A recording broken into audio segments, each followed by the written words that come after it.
जय श्री कृष्णा। आज हूँ आपके साबिना वीडियो में ऋषि पंचमी व्रत की कथा सुनाने जा रहा हूँ। यो व्रत केवल स्त्री होने का लिए है। ऋषि पंचमी को व्रत जो है केवल स्त्री होने का रहे, तो सब स्त्री होने को यो घणो महत्वपूर्ण व्रत है और हर स्त्री के यो व्रत करना चाहे।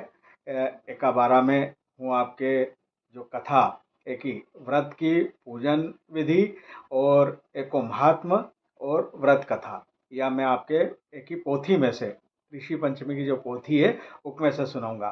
तो मैं भाषणों चालू करूँ पोथी उससे पहला आपसे यो निवेदन है कि हमारा यूट्यूब चैनल इंदौरी रंग देवेंद्र जोशी का संग के सब्सक्राइब कर जो। अगर आपने चैनल के सब्सक्राइब कर दियो है तो अपना परिचित हमसे चैनल के सब्सक्राइब करवा जो और हमारा वीडियो के लाइक और शेयर कर जो साहब, है नी। ठीक, तो हम अब ऋषि पंचमी जो है वो की व्रत कथा, यह पुस्तक हमारा हाथ में है ऋषि पंचमी व्रत कथा की, या एक में से हूँ पढ़ी के आपके सुनाई रहूँ। ऋषि पंचमी का व्रत भाद्रपद भादो महीने के शुक्ल पक्ष की पंचमी को किया जाता है। यह व्रत केवल स्त्रियों को ही करना चाहिए। इस व्रत को करने वाली स्त्री के पाप कर्मों का दुष्प्रभाव समाप्त हो जाता है और धन धान्य संतति समृद्धि आदि सभी सुख उसे प्राप्त होते हैं। व्रत करने की विधि, व्रत करने की जो विधि है वह बताऊं। इस व्रत को करने वाली स्त्रियों को व्रत करने वाले दिन सूर्योदय के साथ ही जाग जाना चाहिए और नित्य कर्मों से निवृत्त होकर स्नान कर लेना चाहिए। फिर साफ वस्त्र पहन लेने चाहिए। फिर अपने घर के पूजा स्थान को या आंगन को साफ करके वहां पर आटे से चौक पूर ले। फिर मिट्टी से अरुधंती और सप्त ऋषियों की प्रतीक मूर्ति बना ले। उन सभी मूर्तियों को पंचामृत से स्नान कराए और फिर साफ कपड़े में सुखा ले।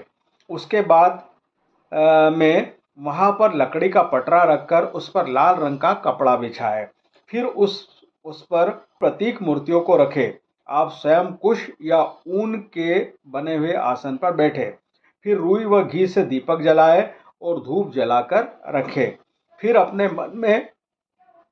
अपने मन में अरुंधति और सप्त ऋषियों का ध्यान करते हुए उन प्रतीक मूर्तियों के समक्ष एक एक वस्तु अर्पित करते जाए।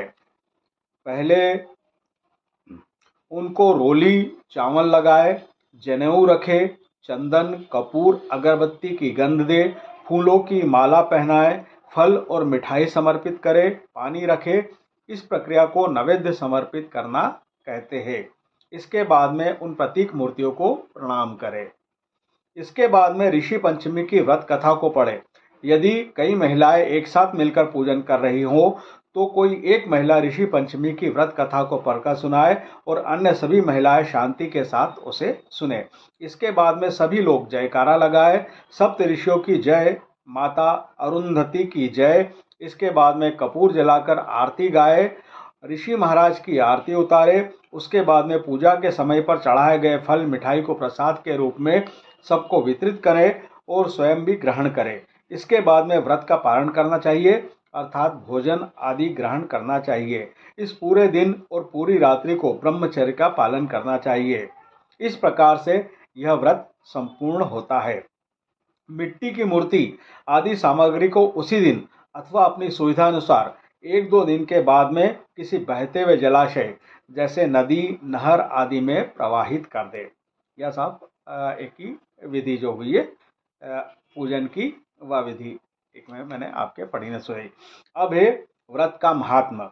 ऋषि पंचमी का व्रत करने वाली स्त्रियों को जाने अनजाने में किए गए पाप कर्मों से मुक्ति प्राप्त होती है। उनका भयंकर रजस्वला दोष भी छूट जाता है। यह व्रत नियम पूर्वक करने वाली स्त्रियों को धन धान्य यश समृद्धि संतति आरोग्यता और सर्वत्र विजय मिलती है। वह सुख पूर्वक जीवन व्यतीत करके अंत में मोक्ष प्राप्त करती है। इस आप महात्मा हो गयो एको। अब ऋषि पंचमी की व्रत कथा या ध्यान पूर्वक सुझो। व्रत कथा जो है या एक समय राजा सिताश्व धर्म के विषय में जानने के लिए ब्रह्मा जी के समीप गए। उनको प्रणाम करके बोले, हे प्रभु, आप सभी धर्मों के प्रवर्तक और गूढ़ धर्मों के ज्ञाता है। मैं आपके मुख से उस श्रेष्ठ व्रत को जानना चाहता हूँ जिससे स्त्री जाति के सारे पापों का नाश हो जाता है। राजा के वचन सुनकर ब्रह्मा जी बोले, हे नवश्रेष्ठ, तुम्हारा प्रश्न अति उत्तम व धर्म में प्रीति रखने वाला है। मैं तुम्हें सारे पापों का नाश करने वाले सर्वोत्तम व्रत को बताता हूँ। यह व्रत है ऋषि पंचमी का व्रत। यह व्रत करने वाली स्त्री अपने सारे पापों से सहज ही छूट जाती है, उसे नरक में नहीं जाना पड़ता। इसकी कथा इस प्रकार से है। विदर्भ देश के उतंक ब्राह्मण अपनी पत्नी सुशीला के साथ रहता था। विदर्भ देश में उतंक ब्राह्मण अपनी पत्नी सुशीला के साथ रहता था। उनके एक पुत्र व एक पुत्री थी। उसका पुत्र सुविभूषण तीक्ष्ण बुद्धि का था। उसने अल्प समय में ही चारों वेदों का सांगोपांग अध्ययन कर लिया। उतंक ने अपनी पुत्री का विवाह एक सुयोग्य ब्राह्मण कुमार से कर दिया, किंतु काल की गति ऐसी आई कि 1 माह में ही वह विधवा हो गई। तब वह अपने पिता के घर रहकर ही अपने धर्म का पालन करते हुए समय व्यतीत करने लगी। उतंक ब्राह्मण अपने परिवार के साथ गंगा तट पर कूटी बनाकर रहने लगे। वहां पर बालकों को विद्या अध्ययन कराने लगे। उनकी कन्या भी अपने धर्म का पालन करते हुए माता पिता की सेवा में अपना समय व्यतीत कर रही थी। एक दिन वह कन्या सारे कार्य पूर्ण कर थक कर एक शिला पर लेट गई। थकान से वह सुध खोकर वहीं सो गई। रात में उस कन्या के शरीर में कीड़े पड़ गए। शिष्यों ने गुरुजी की कन्या की ऐसी दशा देखकर गुरु पत्नी सुशीला को बताया। तब सुशीला वहां जाकर उस कन्या के शरीर के कीड़े देखकर बहुत दुखी हुई। फिर वह अपनी कन्या को उठाकर अपने पति के समीप ले गई। वह भी पुत्री की ऐसी दशा देखकर बहुत दुखी हुए।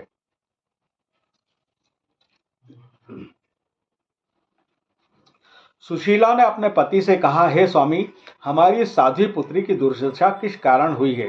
अपनी पत्नी की बातें सुनकर ब्राह्मण उतंक ने थोड़ी देर भगवान का ध्यान किया। उन्होंने अपनी ज्ञान शक्ति से उस कन्या के पूर्व जन्म का सारा वृत्तांत जान लिया। फिर वे बोले, हे प्रिय, यह कन्या पिछले जन्म में ब्राह्मणी थी। उस समय इसने रजस्वला काल में घर के बर्तनों को छू लिया था। शुद्ध होने के बाद इसने अपनी सखियों के साथ ऋषि पंचमी व्रत को देखने के बाद भी उसका आदर नहीं किया। इस व्रत का दर्शन करने के कारण इसे इस जन्म में उत्तम ब्राह्मण कुल तो मिला, लेकिन व्रत का तिरस्कार करने के कारण इसके शरीर में कीड़े पड़ गए हैं। ब्राह्मण के वचन सुनकर सुशीला बोली, हे स्वामी, जिस व्रत के दर्शन मात्र से इस जन्म में इसे उत्तम ब्राह्मण कुल प्राप्त हुआ और तिरस्कार करने से इसके शरीर में कीड़े पड़ गए, उस व्रत के विषय में मुझे बताइए। यह सुनकर ब्राह्मण बोले, हे सुशीले, यह व्रत भाद्रपद मास शुक्ल पक्ष पंचमी तिथि को किया जाता है। यह व्रत सभी व्रतों में उत्तम है। इस दिन अपने घर के पूजा स्थान को या आंगन को साफ करके वहां पर आटे से चौक पूर ले। फिर मिट्टी से माता अरुंधति और सप्त ऋषियों महर्षि कश्यप, अत्रि, भारद्वाज, विश्वामित्र, गौतम, जमदग्नि, वशिष्ठ की प्रतीक मूर्ति की स्थापना करें। फिर इन मूर्तियों को स्नान कराकर इनका धूप, दीप, नैवेद्य, चंदन, फूल, मिठाई आदि से पूजन करें। साथ ही माता अरुंधति और सप्त ऋषियों से इस व्रत के सफल होने की कामना कहनी चाहिए। इसके बाद सप्त ऋषियों की आरती करनी चाहिए। इसके प्रभाव से सारे पाप नष्ट हो जाते हैं। यह व्रत करने से दैहिक, भौतिक व दैविक तीनों प्रकार के कष्ट दूर हो जाते हैं। इसे करने वाली स्त्रियां सौभाग्य को प्राप्त करती है। एक ही साथ में एक कथा और है साहब, भविष्योत्तर पुराण में ऋषि पंचमी की व्रत कथा। तो भविष्योत्तर पुराण का अनुसार जो कथा है वह भी हूँ आपके पढ़ने सुनाई दूँ, ध्यान पूर्वक सुनजो। श्री कृष्ण से राजा युधिष्ठिर ने प्रश्न किया, हे देवेश, आपने मुझे अनेक व्रतों के विषय में बताया। अब कृपा कर स्त्री जाति के सारे पापों को नष्ट करने वाला कोई व्रत बताइए। भगवान श्री कृष्ण से युधिष्ठिर ने प्रश्न करियो थो। युधिष्ठिर की बात सुनकर भगवान श्री कृष्ण बोले, हे राजेंद्र, मैं तुम्हें ऋषि पंचमी का उत्तम व्रत बताता हूँ, जिसे धारण करने से स्त्री सभी पापों से छूट जाती है। हे नपोत्तम, जब इंद्र ने वत्रासुर का वध करने के लिए महर्षि दधीची की अस्थियां मांगी, तो महर्षि ने अपना जीवन त्याग कर अपनी अस्थियां उन्हें दे दी थी। उन्हीं अस्थियों से वज्र बनाकर इंद्र ने वत्रासुर को मारा था। इस प्रकार ब्राह्मण की मृत्यु का कारण बनने से इंद्र को ब्रह्म हत्या का पाप लग गया था। तब इंद्र के इस पाप से मुक्ति की प्रार्थना करने पर ब्रह्मा जी ने इंद्र के पाप को 4 स्थानों में बांटकर उसे पाप मुक्त कर दिया था। इस पाप का पहला भाग अग्नि की ज्वाला में, दूसरा नदियों में, नदियों के बरसाती जल में, तीसरा पर्वतों में और चौथा भाग स्त्रियों के रज में बांट दिया था। उस रजस्वला काल में स्त्री से जाने अनजाने में जो भी पाप हो जाते हैं, उनकी शुद्धि हेतु स्त्रियों को ऋषि पंचमी का व्रत करना चाहिए। यह व्रत समान रूप से सभी वर्णों की स्त्रियों को करना चाहिए। इस बारे में एक प्राचीन कथा इस प्रकार है। विदर्भ देश में सेनजीत नामक राजा हुए। वे प्रजा का पुत्रवत पालन करते थे। उनके राज्य में सुमित्र नामक विद्वान ब्राह्मण रहता था।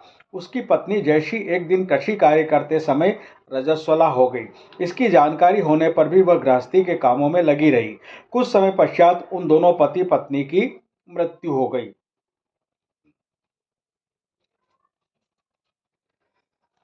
जयशी इस राजदोष के कारण अगले जन्म में कुतिया बनी और उसके पति सुमित्र को रजस्वला नारी के संपर्क में रहने के दोष के कारण बैल का जन्म मिला।